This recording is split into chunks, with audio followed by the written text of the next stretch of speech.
pagbibigay pugay at pagpaparangal sa ating mga kababayang naninindigan at nagpapatunay sa kahalagahan ng katapatan at dangal. Ehemplo. Dan Andrew Cura para sa Ehemplo.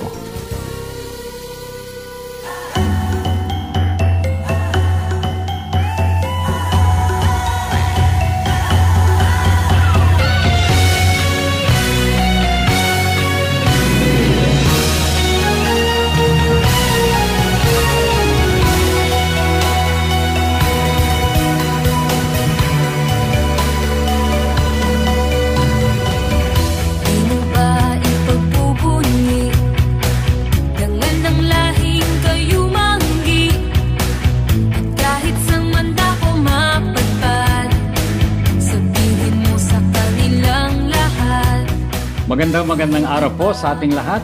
Muli, sumasa inyo ang Ehemplo. At ako po si Efren Palyurina para kay Dan Andrew Cura. Ang Ehemplo ay isang programa na naghahatid sa inyo ng kwento ng mga kababayan nating Pilipino. At pagkakwento ang binanggit natin, siyempre nakakatuwang marinig ang iba't ibang mga anggulo o mukha ng buhay sa Pilipinas. Especially kung manggagaling yan sa ating mga kababayan sa iba't ibang larangan, iba't ibang mga strata of life, iba't ibang mga professional lines. At ito po ay gusto nating ihatid sa Ehemplo. Ito po ay naririnig din naman sa iba't ibang lugar sa Pilipinas at maging sa ibang bansa sa pamamagitan ng internet. Ang FEBC Philippines at ang Ehemplo mismo ay naririnig sa mga himpilang 702 DZAS sa Maynila, 1233 DYVS sa Bacolod City, 1197 DXFE sa Davao, 1062 DXKI sa Coronadal City, sa Isabela naman ay sa 1143 DZMR Santiago. Sa Cagayan de Oro City, ito ay naririnig sa 103.3 FM, The New J Radio. At sa Quezon, Palawan, 106.3 DZRK Radio Kapit Bisig. At syempre, sa pamagitan ng internet, ito rin po ay marinig ninyo sa pamagitan ng website ng FEBC, which is www.febc.ph. Huwag niyong kalilimutan, syempre, puntahan ang Facebook page ng 702 DZAS FEBC Radio TV. Nandoon din po ang Ehemplo. At kung kayo naman ay mas gamit ninyo ang inyong mga mobile devices, download lang po ninyo ang ating mobile app which is called FEBC PH Stream. Dito ninyo makikita ang iba't ibang mga himpilan ng radyo ng FEBC. Doon maririnig din ang Ehemplo. Of course, para yan sa mga Android devices at iOS devices din. So, pwede yan sa inyo. Wag ninyong kalilimutan ang YouTube channel natin bukod sa Facebook at ang Ehemplo ay masusubaybayan din po ninyo doon. So, Usapang Filipino. Usapang husay ng Filipino ang ating sentro. At tampok po sa araw na ito ang ating kababayan na nagpamalas ng husay at galing sa larangan ng pagsusulat. Hindi lamang sa iisang genre, talagang nagpakadalubhasa siya sa iba't ibang uri o types ng pagsusulat. At dahil dyan, kinilala siya ng maraming mga organizations, hindi lamang sa Pilipinas, kundi overseas din. Siya walang iba kundi si Mr. Jose Butch Dalisay Jr. Award-winning writer siya, isang Palanca Hall of Famer, columnist ng Philippine Star. Ang kanyang handle doon ay The Penman. At isa rin po siyang Professor Emeritus ng University of the Philippines English Faculty. Medyo mamamangha kayo sa husay nitong ating guest ngayon sa Ehemplo kasi siya po ay tubo ng UP, nag-cum laude siya sa kanyang bachelor's degree in English. Then after that, diretso siya, nag-master's sa University of Michigan at nag-PhD rin naman siya in English sa University of Wisconsin sa Milwaukee. So talagang aral na aral, matalas na matalas ang pagkakadalubhasa niya ay nagbunga naman ng pagkilala sa very prestigious competition, ang Palangka Awards. Diyan siya nakatanggap ng parangal bilang Palangka Hall of Fame awardee noong year 2000. At binigyan din po siya ng award ng iba't ibang mga organizations. Nangunguna dyan ang Cultural Center of the Philippines o CCP, ang Gawad Urian, FAMAS, Star at Catholic Film Awards. Kasi sumulat din po siya ng mga plays at mga screenplays para sa pelikula. At pinaranglan siya bilang isa sa mga 10 outstanding young men noong 1993 dahil nga sa kanyang creative writing. Nakatanggap siya ng pagkilala sa isang international award sa Italia. Ang grupong kumilala sa kanya doon ay ang Premio Cervara di Roma dahil sa kanyang pag-promote ng Philippine literature overseas. Talaga naman saludo tayo sa ating guest na ito. Siya ngayon ay Professor Emeritus sa UP at sa kasalukuyan ay manunulat at kolumnista ng Philippine Star. Okay? Kilala na natin siya pero kailangan marinig ninyo mula sa kanya mismo ang kanyang kwento at ang kanyang mga talagang dinavalue sa kanyang puso through his writing. At magbabalik po ang ehemplo matapos lang po ang ilang paalala. Huwag po kayong aalis.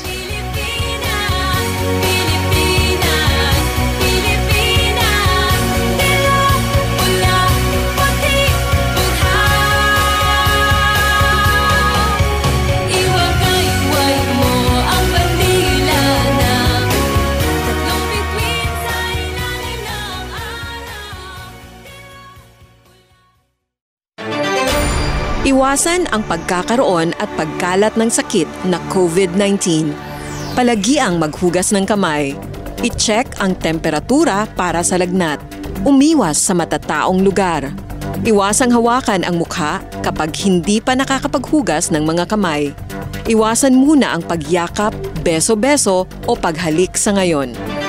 Maging maingat, maging ligtas. Basta't laging handa at sama-sama, kaya natin to. Hatid sa inyo ng PCOO, DOH, KBP at ng himpilang ito. Sumasay papawid mula sa Maynila. Ito ang Far East Broadcasting Company Philippines. FEBC. Himpilang 702 DZAS. Agapay ng sambayanan. Kasapi sa KBP, kapisanan ng mga broadcaster ng Pilipinas.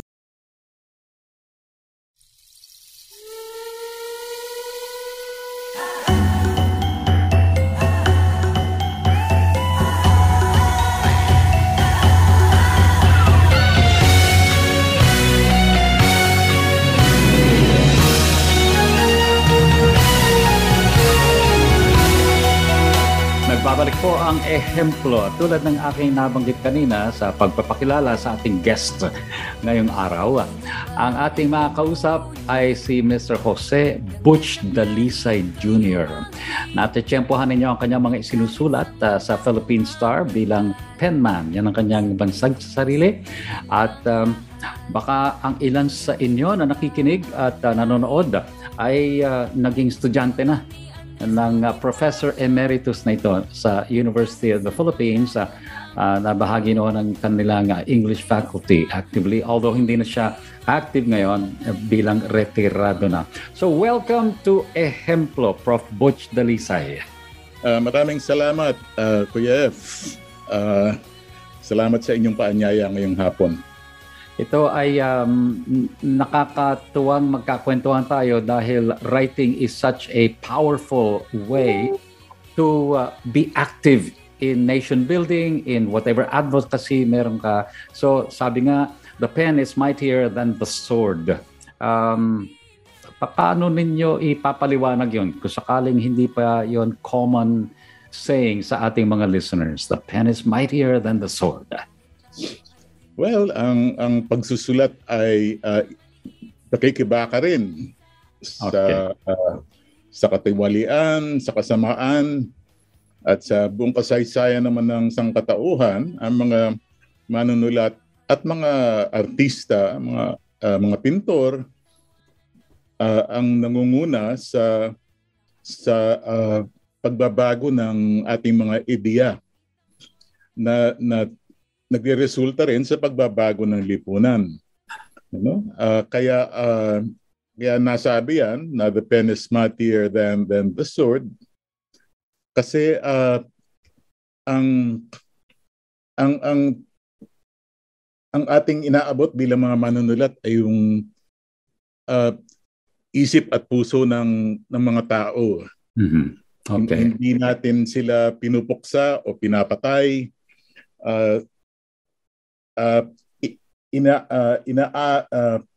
Iniimbita natin silang buksan ang kanilang mga isipan upang makapasok ang mga bagong ideya na makabubuti sa lahat. Ayun, ibig sabihin yung transformation is on the inside at ang panulat ang pwedeng makapasok doon sa kaloob-looban ng isang tao. Oo, ayun. Ang gandang skill 'yon, yung pagsulat.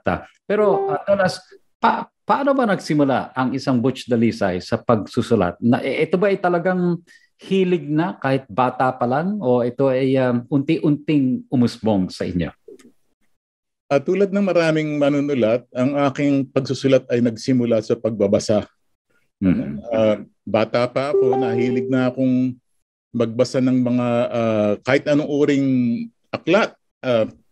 Kadalasan, hindi lang yung mga fiction na kwento, tulad ng mga Hardy Boys, kundi at yung mga ano natin, yung mga mito at alamat nating mga Pilipino.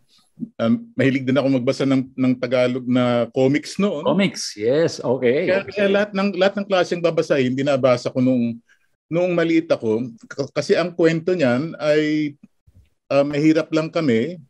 Subalit pinadala ako ng mga magulang ko sa isang eskwela ng mga anak mayaman upang kasi sa tingin nila, yun na lang ang paraan namin upang umangat eh. Kaya talaga lahat ginawa nila para makapag-aral ako doon. Ang mababait naman yung mga kaklase ko, subalit siyempre hindi ko naman sila laging nakakalaro. Kaya sa madalit sabi, naging bookworm ako. Doon ako tumagal sa library, At ginawa kong talagang libangan yung pagbabasa. At doon nagsimula yung parang kagustuhan kong maging manunulat din, yung gumawa ng sarili kong kwento. Mayroon bang nag-influence sa'yo na magbasa and then later on sumulat? Mayroon bang tao, teacher man yan, or somebody in the family? Well, yung tatay ko, yung aking ama, si Jose Sr., kahit na hindi siya nakapagtapos ng kolehiyo sapagkat mahirap din sila, siya ay talagang napakahilig magbasa. Kaya maraming libro sa bahay, mga Reader's Digest, ganyan, mga Time Magazine. Kaya nakikita kong magbabasa siya at importante ito, kinekwentuhan niya ako noong galit pa ako sa gabi bago ako matulog. Parang nawawala na sa atin ngayon yon. Doon nabuhay yung aking imahinasyon kasi gusto ko pang makarinig ng mga kwento at sasabihin niya sa akin, bukas naman yung susunod na kabanata. Kaya naging matakaw ako sa kwento. Bitin. Oo, bitin. At nakikinig din pala ako sa radyo, sa mga dulang pang-radyo. Oo. Yung mga drama sa radyo pagkahapon. Kaya lahat ito, hindi lang mga English na libro ang binabasa ko. Nasanay din ako sa Tagalog o sa Filipino,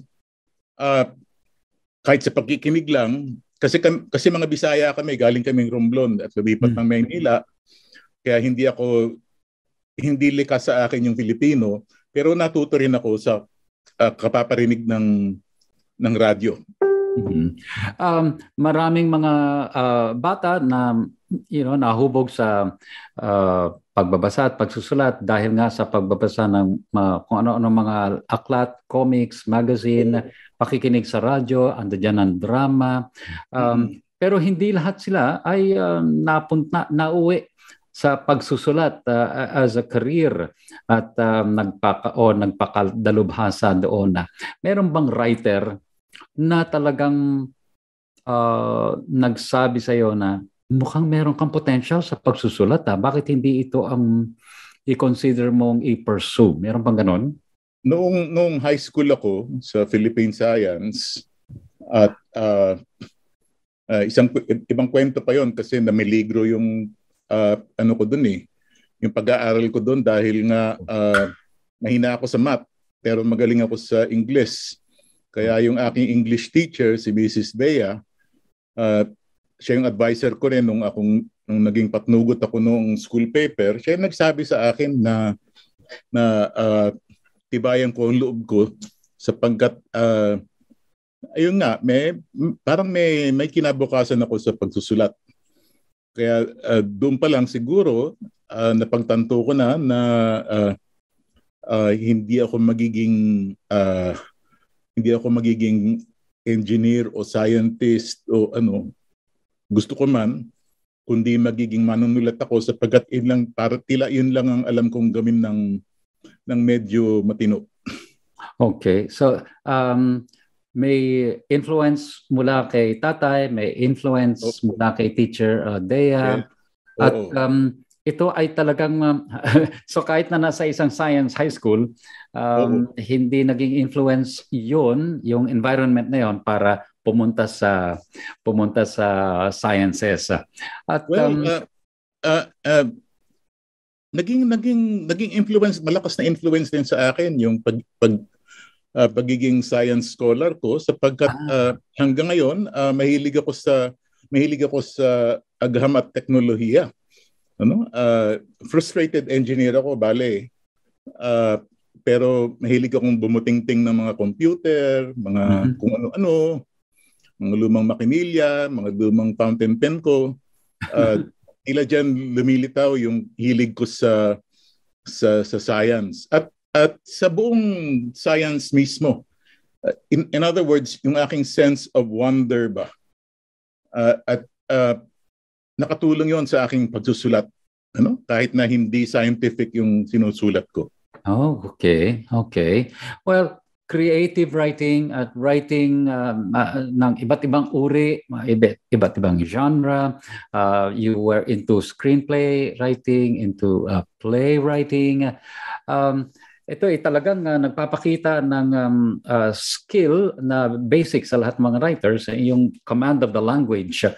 Pero ito ay nagdala sa iyo doon sa iba't ibang mga career paths. Pero lahat sila ay merong core na skill na hinahanap sa pagsusulat. Ano ang saloobin mo ngayon na ikaw ay retirado at meron ng kumbaga legacy na naiwan sa naunang mga generations na mga dumaan through your teaching? Are you happy na ano yung level of satisfaction or fulfillment na meron ang isang Butch Dalisay ngayon? Ay, sobra-sobra. Gabi-gabi nagpapasalamat ako sa Panginoon na nabigyan niya ako ng ganitong pagkakataon sa buhay. Sapagkat naging manunulat ako at kahit papano ay tila nagtagumpay naman bilang manunulat at wala na akong hihingin pa sa larangang iyon. Kasi nga bibihira lang naman ang mga manunulat na sabihin na natin na nakaka-produce ng ganoong karaming trabaho at nakikilala at in other words, para sa akin biyaya lahat ito eh. Pero yung nabanggit mo nga na iba't ibang uri ng pagsusulat ang aking ginagawa, bukod sa aking interest o curiosity, napilitan din akong sumabak sa pagsusulat ng screenplay, pagsusulat ng mga speeches, ng mga kung anong artikulo, ng kung anong script. Lahat ng klaseng pagsusulat na nga yata ay aking pasukan dahil na rin sa pangangailangan. Kasi nga alam ko nabanggit ko kanina na maliit pa ako, talagang natanim na sa isip ko na mahirap kami at ang paraan lang upang mabuhay ko yung aking pamilya ay sa paggamit ng kaunting karunungan na taglay ko, no? Yun lang panlaban ko eh. Oo. Kaya lahat ng klaseng pagsusulat ay pinasukan ko na para ayan, lumaki yung aking oportunidad na makapaghanap buhay. Ayun. Ngayon na andi dito na ang iyong career at ang dami ng pagkilala ang natanggap at marami na ang kumilala sa husay at sa laman ng iyong mga naisulat. Ano naman ang maituturing mong vision pa na kung ikaw ang gagawa noon ay gusto mo sanang abutin pa or yung susunod na mga generation of writers, ano ang vision mo for them? Nagbabago na nga kasi yung ating panahon ngayon. Kaya nakikita ko rin na magbabago rin yung pagsusulat. Dumadami ang pagsusulat sa internet halimbawa sapagkat mas marami itong nararating at wala kang gagastusin halos. Kaya isang aspekto yon ng kinabukasan ng pagsusulat na tinitingnan ko na patutunguhan natin writing online kung hindi man sa mga blogs lamang ay dadami pa yung ating mga e-zine o mga electronic magazine. Kasi nga halos wala na rin bumibili ngayon ng print sa kasamaang palad. Kaya doon na talaga lilipat ang pagsusulat. Gayunpaman, hindi rin mawawala yung libro, yung physical na libro. Kaya importante pa rin na magpatuloy tayo sa pagsusulat ng mga nobela halimbawa. Para sa sarili ko, ang inihiling ko na lang ay magkaroon pa ako ng panahon upang makasulat ng sana mga 2-3 pang nobela upang aking may ambag ito sa ating literatura kasi nga kulang na kulang tayo sa nobela. Ang problema kasi natin dito sa ating bansa, hindi tayo palabili ng libro eh. Mas uunahin pa natin siyempre yung mga ibang bagay kasi nga mahirap din ang Pilipino kaya hindi priority sa atin ang pagbibili ng mga libro lalo na yung mga makathain na uri ng pagsusulat. Bibili tayo textbook. Tama. Kaya sana makasulat pa ako ng mga nobela. Yun. We look forward to that. You mentioned na talagang nag-iiba na ang environment natin ngayon. Pati na ang the way people consume content, literature content. Ang dali-daling maging publisher. I mean, yung need for a publisher, wala na eh. Ikaw na mismong sumulat, ikaw na magpa-publish eh. Pero what do you think of the content, the quality of the content, the substance, the core na nilalaman ng mga isinusulat ngayon, especially ng mga Filipino? Are you happy? Tama ba ang direksyon? Ano ang gaps na nakikita mo?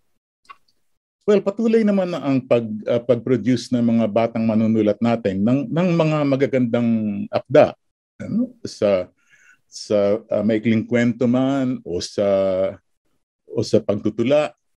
Kasi nga sa UP Institute of Creative Writing, mayroon pa rin kaming taunang workshop kung saan kinikilala namin yung mga pinakamahuhusay na mga batang manunulat ngayon. Kaya nagkakaroon din ako ng pagkakataon na makita yung mga gawa nila. Magagaling sila, lalo na in terms of technique. Siguro kailangan na lang na pahinugin pa sila in the sense na maging mas aware sila at nakatutok sa sa mga pangyayaring pumapaligid sa kanila, sa ating lipunan,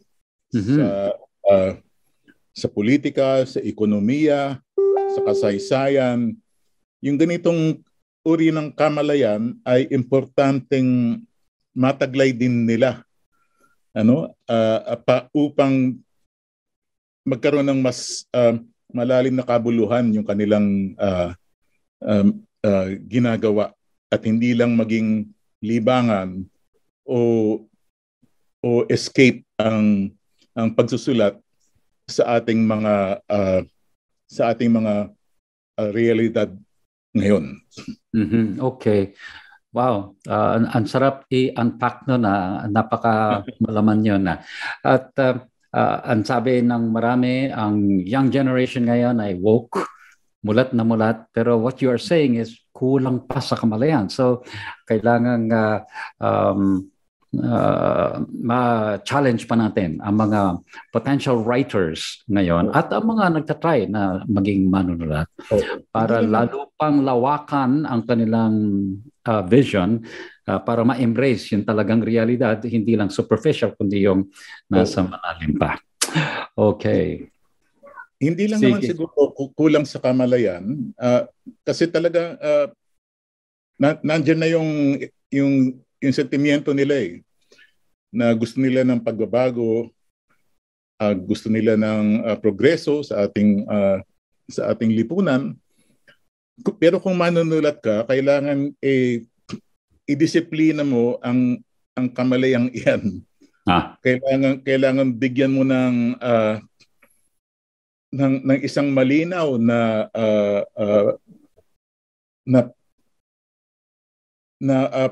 pamamaraan, in other words, you have to translate itong consciousness mo into visible technique and production. At importante ang disiplina. Okay. Upang makapag-produce ka ng magandang trabaho. Nako, talagang nakikinikinita ko na yung mga dumaan sa inyong pagtuturo bilang estudyante ay talagang nga ang tawag dun talagang eating out of your hands sila habang kayo nagtuturo. Well, ang programang Ehemplo ay tungkol sa mga Filipino. Pero ang napag-usapan pa lang natin so far sa ating panimula ay ang mga concepts na katulad na ating nabanggit. Pero magbe-break lang po kami ni Professor Butch right now. Pero pagbalik namin, ang pag-uusapan naman natin ay siya mismo bilang isang award-winning writer. Okay? So kami po ay magpapahinga lang saglit and then pagbalik natin ang kwento naman ng buhay at ang pagsulat ni Jose Butch Dalisay Jr. Minamahal ko ang bayan ko kahit tawanan ng buong mundo.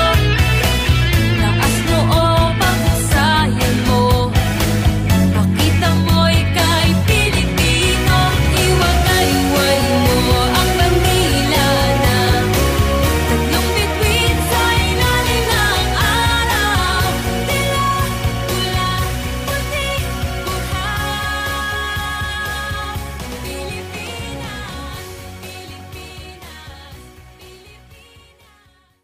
Sumasahing papawid mula sa Maynila.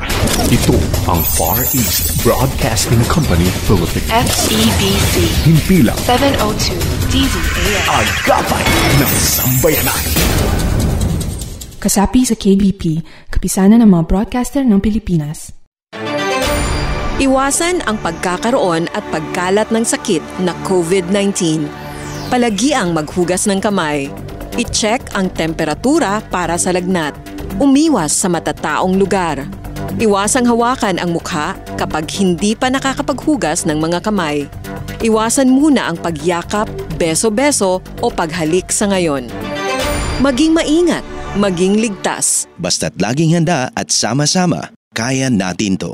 Hatid sa inyo ng PCOO, DOH, KBP at ng himpilang ito.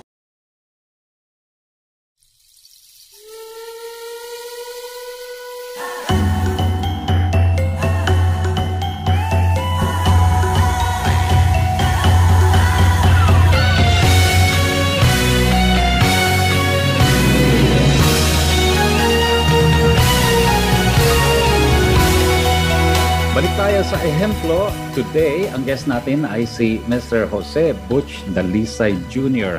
Isa siyang Palanca Hall of Famer at ang award-winning writer na ito ay kinilala hindi lang sa Pilipinas kundi sa ibang bansa rin. Samantalang ang kanyang body of work, kasama dyan ang iba't ibang uri ng mga isinulat na niya through the years at nabanggit na nga po natin kanina sa ating papakilala ang mga organizations na ni-recognize ang kanyang husay. Siya po ay Professor Emeritus sa University of the Philippines English Faculty.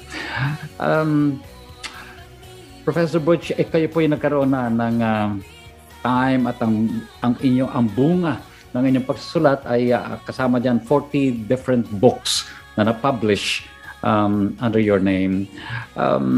What would you say ang paborito ninyong estilo o genre? At kung meron bang isang paboritong work na na-produce ng inyong panulat? Well, ang paborito ko talagang gawain bilang manunulat ay magsulat ng maikling kwento.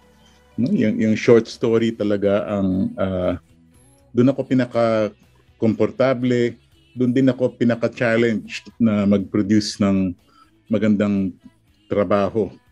Kaya kasi yung mga ibang klaseng pagsusulat na ginagawa ko, karamihan nga doon ay panghanap buhay, na ginagawa ko rin ng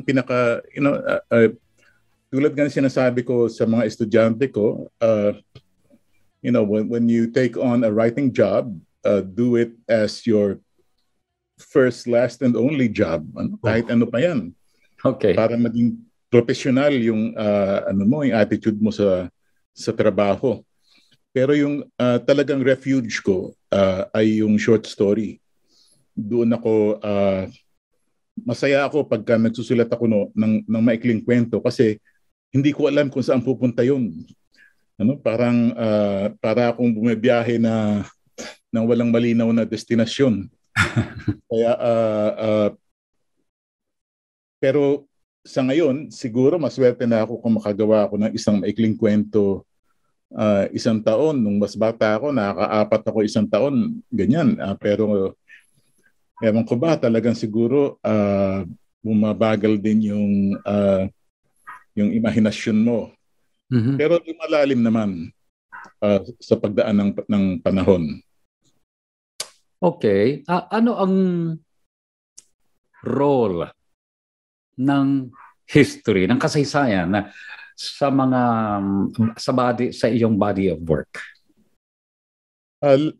Lalo na nung bata pa ako, talagang mahilig na ako magbasa ng mga libro ng kasaysayan. Hindi lang sa atin, kundi sa mga ibang bansa din.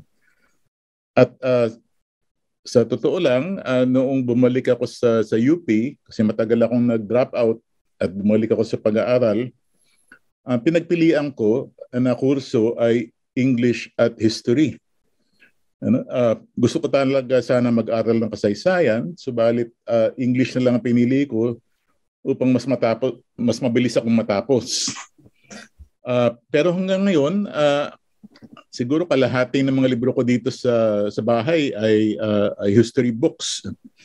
Importante ito sa isang manunulat, kahit na anong uring manunulat ka pa, upang makita mo na unang-una, marami sa mga pangyayari ngayon ay nangyari na noon at yung mga leksyon ng nakaraan ay dapat nating matutunan upang hindi na natin maulit ang mga kamaliang nangyari noon.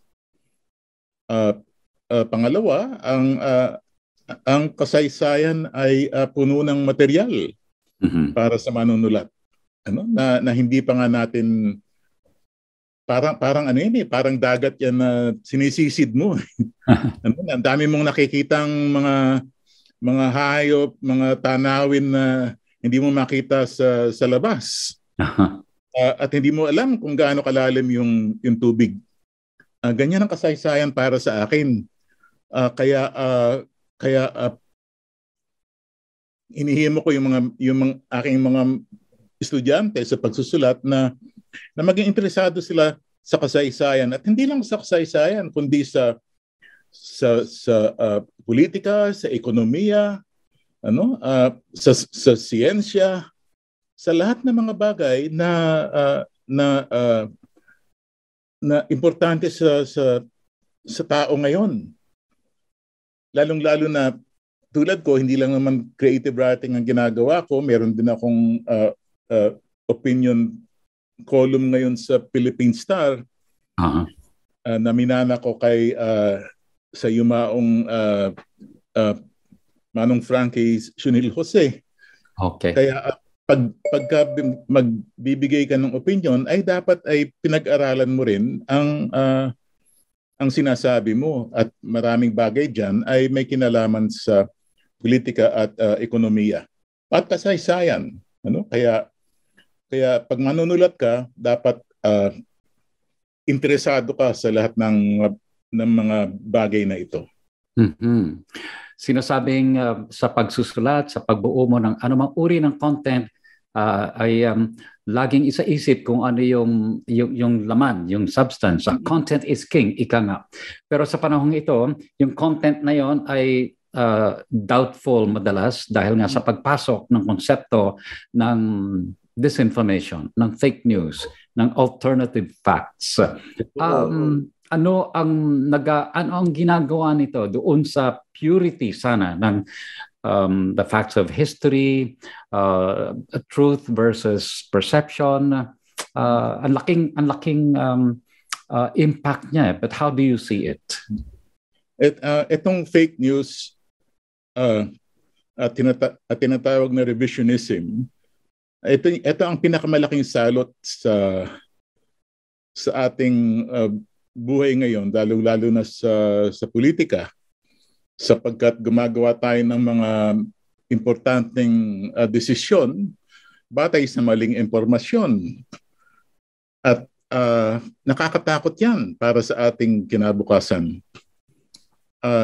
Ibig sabihin nito, tila nagkulang din tayo sa pagpapaliwanag at pagtuturo ng kasaysayan sa ating mga kabataan. Ngunit bukod diyan sa ating pagkukulang ay talagang may mga tao ring aktibo na nagpapalaganap ng kasilungalingan. Mm-hmm. At binabaluktot ang kasaysayan upang lalong lumaki ang kanilang kapangyarihan. At hindi tama yan, hindi maganda yan. Kaya ang pagsalungat diyan ay isang malaki at pangmatagalang proyekto. Hindi yan maisasagawa ng isang buwan o isang taon lamang. Mm-hmm. Kundi talagang kailangan lahat ng taong nagtataguyod sa katotohanan ay sumali sa kilusang ito upang maisawalat ang mga kasinungalingan na lumalaganap ngayon. Mm-hmm. Hindi lang sa eskwela, kundi sa media, sa social media lalo. Sa ating mga pamamahay, dapat nagkakaroon tayo ng mga diskusyon at ang tanangin natin, sandali lamang, totoo ba yan? Kung ang fake news ang talagang number one na kalaban ng katotohanan, katotohanan din dapat ang pupuksa sa fake news, sa maling impormasyon. Pero hindi ba lumalabas na long-term war ito of truth and untruth? At ano ang pwedeng magawa ng isang kabataan ngayon, ng isang nasa gitna nitong digmaan na to? Kasi minsan you feel helpless kasi ang buhos ng information ay walang tigil. Oo, I really think na ang digmaang ito, ang kabataan na rin ang kailangan manguna diyan . Siyempre, magbibigay tayo ng payo. Magbibigay tayo ng direksyon, tayo mga nakatatanda. Pero mga kabataan na rin ang makakapag-kumbinsi sa kapwa mga kabataan na ito ang tama. Kasi maraming kabataan din ay tila hindi na tumitingala sa atin bilang mga pinanggagalingan ng tamang impormasyon.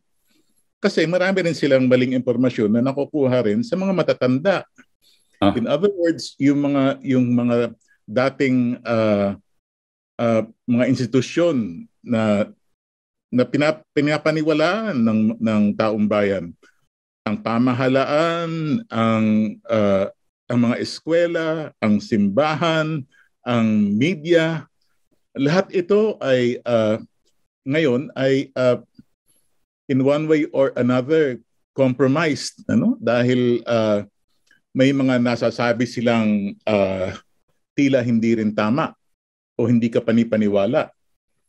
Kaya talagang komplikadong proseso ito.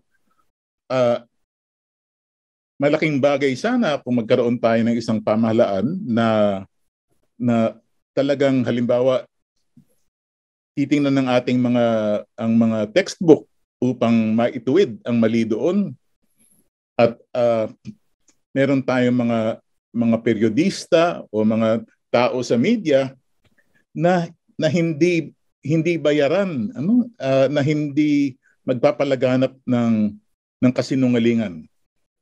Sa sinamampalad, tila hindi mangyayari yan o nangyayari yan, kaya lalong importante na tayo sa ganitong uri ng media at lalo na sa mga eskwelahan natin at mga pamantasan, ang mga guro at profesor doon ay manguna sa pagwawasto ng mga fake news na kumakalat. Napakalaki ng opportunity para ang advokasya ng sino man, o kung anumang uri ng activism ang gusto niyang pasukan, ay lalo pang maging effective pagdating sa pagpuksa doon sa mga bagay na dati naman ay wala. Sa mga kumilalang organisasyon, sa inyong husay sa pagsulat, ay talagang sari-sari ando doon ang Cultural Center of the Philippines, ang Gawad Urian, ang FAMAS, talagang pati na ang international community ay kumilala sa husay ng inyong pag-promote ng Philippine literature overseas. Ano ang nakikita ninyong bahagi nito sa paghubog ng inyong personal na karakter? Hindi naman ito skill lang o profession lang, hindi ba? I would like to think na talagang ito'y bahagi ng inyong pagkatao at bahagi ng inyong misyon sa buhay. Oo, itong pagpapalaganap ng Philippine literature sa ibang bansa, tila naging advokasya ko na rin ito. Lalo na nitong mga nakaraang 20 taon siguro, na lagi-lagi akong lumalabas sa mga komperensya, sa mga festival. Kinakatawan ko kung di man ang Pilipinas, ay ang UP at ang mga Pilipinong manunulat. At lagi kong sinasabi sa kanila na napakarami dito sa Pilipinas na mga manunulat na mas mahusay pa sa akin, at ang dami-dami nilang sinusulat, kaya nga lang hindi sila nakakarating yung mga akda nila ay hindi nakakarating sa ibang bansa, sapagkat halimbawa kulang tayo sa mga translator, yung mga kwento natin sa Filipino, sa Bicol, sa Ilocano, Iligaynon ay hindi nakakarating sa Amerika o sa UK, sa mga usual na centers ng publishing sa mundo, sapagkat hindi sila na-translate. Kaya importante rin na magkaroon tayo ng isang international presence, sapagkat napakarami ng ibang bansa sa paligid sa atin. Halimbawa ang Vietnam, of course nandiyan na matagal na yung India at China, Korea, Japan, ang mga lalo ngayon ang sumusulong ngayon, Indonesia. ang mga literatura nila ay binabasa na halimbawa sa Europa. Sikat sila sa Frankfurt Book Fair halimbawa sapagkat meron silang translation at may connection sila sa mga international literary agents. So kailangan din nating mapag-aralan at ma-master itong industriya ng international publishing. At ang unang-unang sasabihin nila sa atin ay kailangan namin ng nobela. Nobela ang kanilang binibili. At makikilala tayo, susunod na, pag may nobelang manguna, susunod na yung mga maikling kwento, susunod na yung mga tula, sapagkat maliit ang market dyan eh. Okay. So kailangan pag-aralan din natin yung economics ng international publishing. Okay. Wow, ang bilis ng oras at napakarami pa natin pwedeng pagkwentuhan, pag-usapan na kung kayo naman ay bibigyan ng pagkakataon para sumulat ngayon. Ano yung pinaka-dream piece na kumbaga hinahabi na ngayong paman sa inyong isipan? Gusto ko lang ipagpatuloy itong pangatlong nobela kong ginagawa. Okay. Na nakaset sa Maynila sa 1930s. Bago magkagera. Yeah. Kaya makikita mo doon nandun din ang mga usaping politika, pero naroon din yung carnival noon. Makikita natin yung Maynila na naglaho noong binomba tayo ng mga Hapon.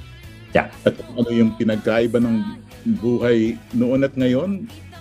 Ngunit higit pa riyan kung ano ang tila hindi pa rin nagbabago sa ating lipunan.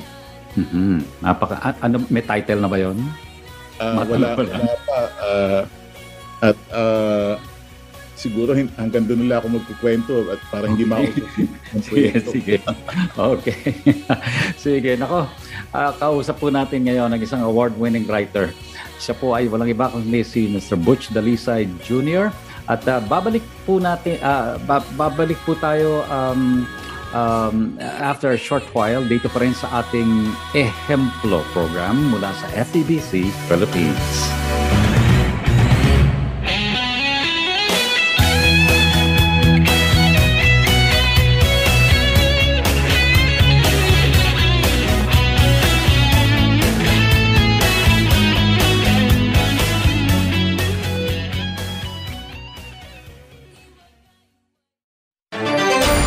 Iwasan ang pagkakaroon at pagkalat ng sakit na COVID-19.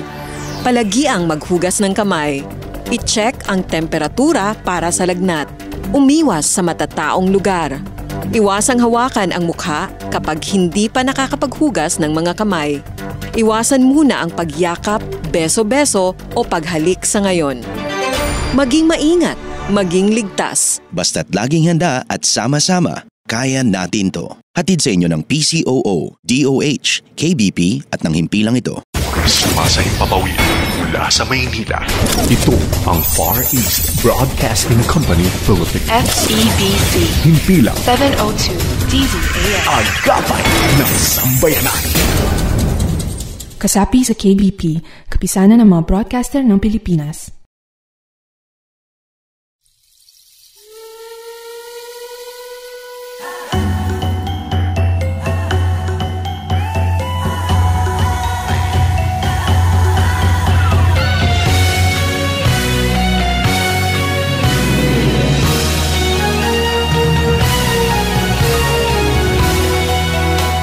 Nakikinig at nanonood sa Ehemplo mula sa FEBC Philippines. At kausap po natin ngayon, sakaling ngayon lang kayo nag-tune in, nakinig, nanood, Mr. Jose Butch Dalisay Jr., isang award-winning writer. Pinag-uusapan natin ang mga naisulat na niya at mga gusto pa niyang maisulat. Plus, of course, yung mga bagay na may kinalaman sa the power of the pen, ang activism that can be done through the written or printed word. At ang ehemplo po ay isang pagpupugay natin sa kahusayan ng mga kababayan nating Filipino dito sa Pilipinas o sa ibang bansa at sa iba't ibang larangan na. Pero ngayon, sa ating pag-focus sa work ni Prof. Butch Dalisay, ay napagtuunan natin ng pansin ang kahalagahan ng pagsulat ngayon. Ang kahalagahan ng tunay at talagang validate na information, whether yan ay backdrop or mismong core content. Ang skill na kailangan ay mayroon ng isang manunulat, ang discipline na dapat ay mayroon siya. At pero bilang isang ehemplo, gusto ko lang matanong ang ating guest ngayon na siyempre gusto natin na yung ating ginagawa ay kinikilala at natutularan.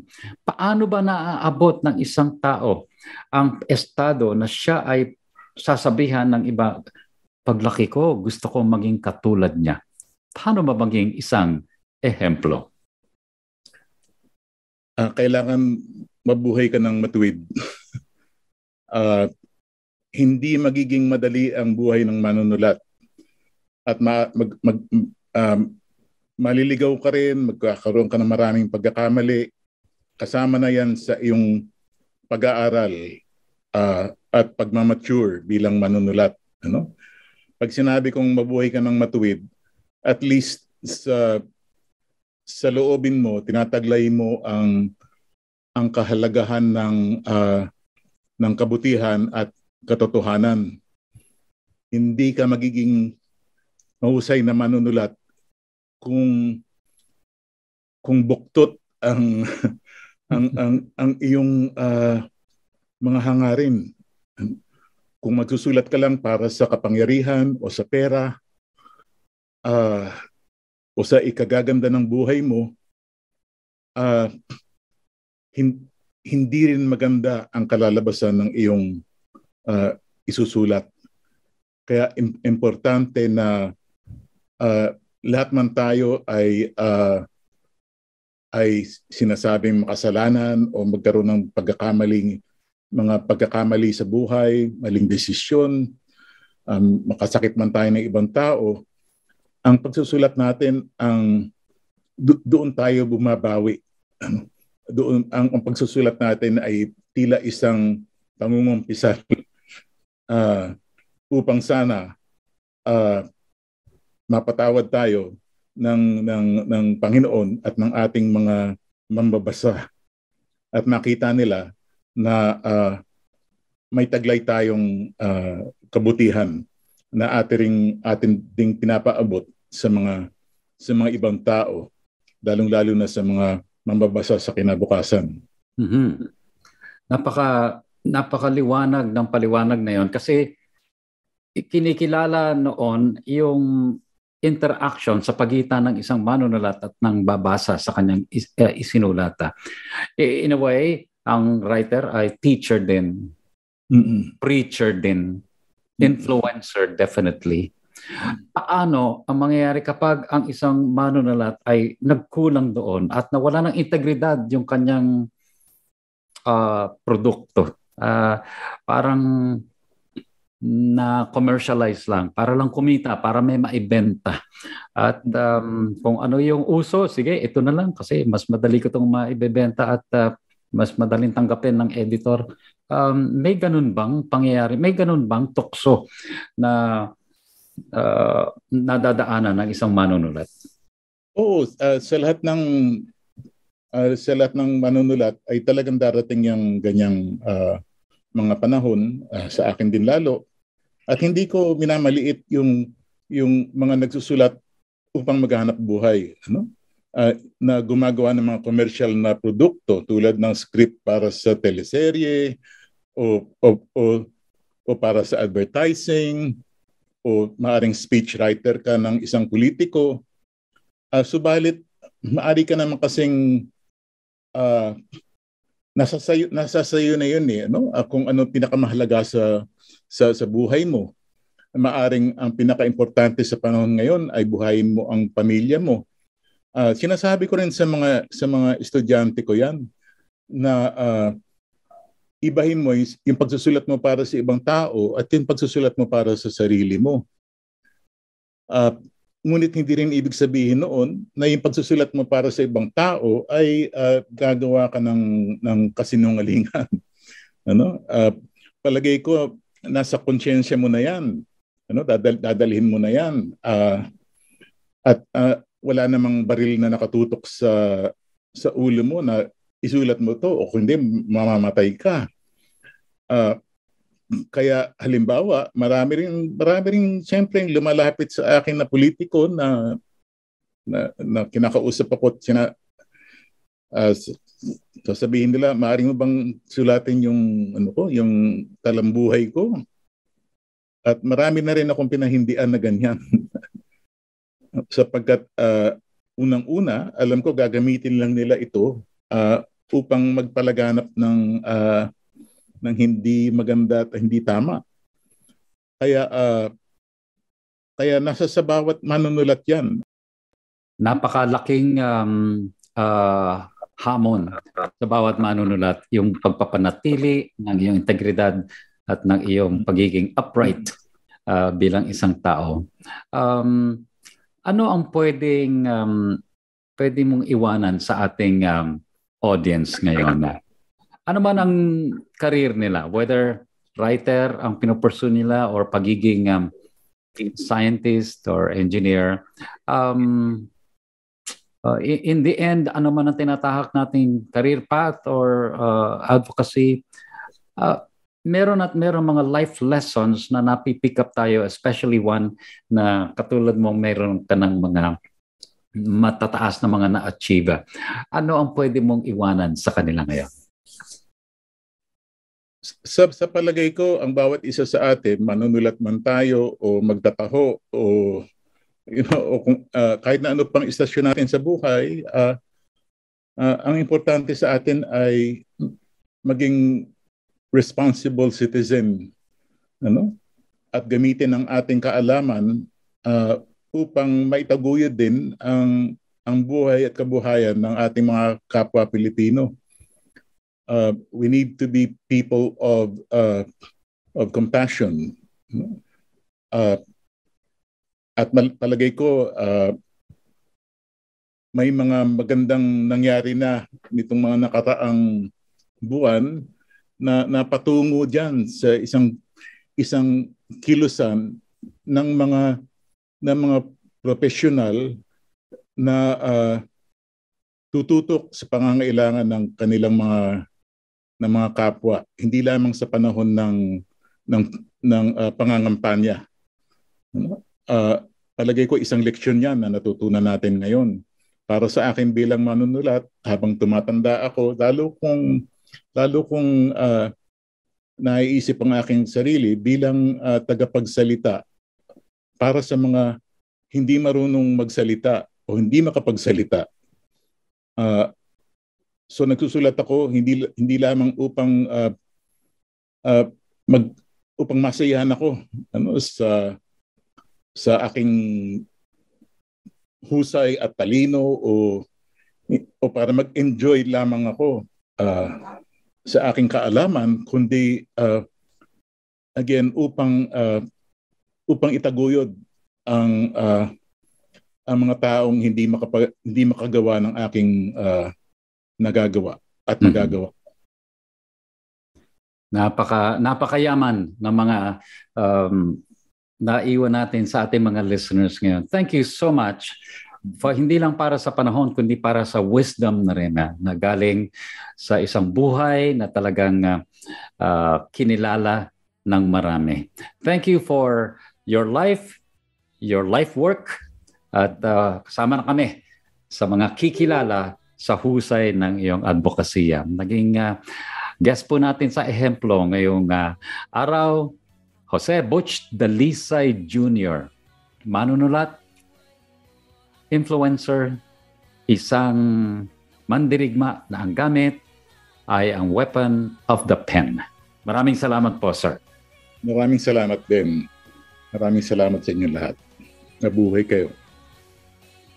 At kayo po naman na nakikinig sa ehemplo, may kilala bang somebody like Prof. Butch Dalisay. Kung mayroon, pwede natin sila makakwentuhan din. At nang matuto rin tayo mula sa kanilang trabaho, mula sa kanilang mga advokasya, sa kanilang mga pangarap. At tawagan na po ninyo kami. You can call us 0999-223-5675 o kaya naman ay 0916-296-6620. Kung mas prefer ninyo mag-email, ang aming pong email address ay dzasinfo@febc.ph. Okay? Pwede kayo mag-message sa amin sa Facebook page ng Ehemplo FEBC Radio.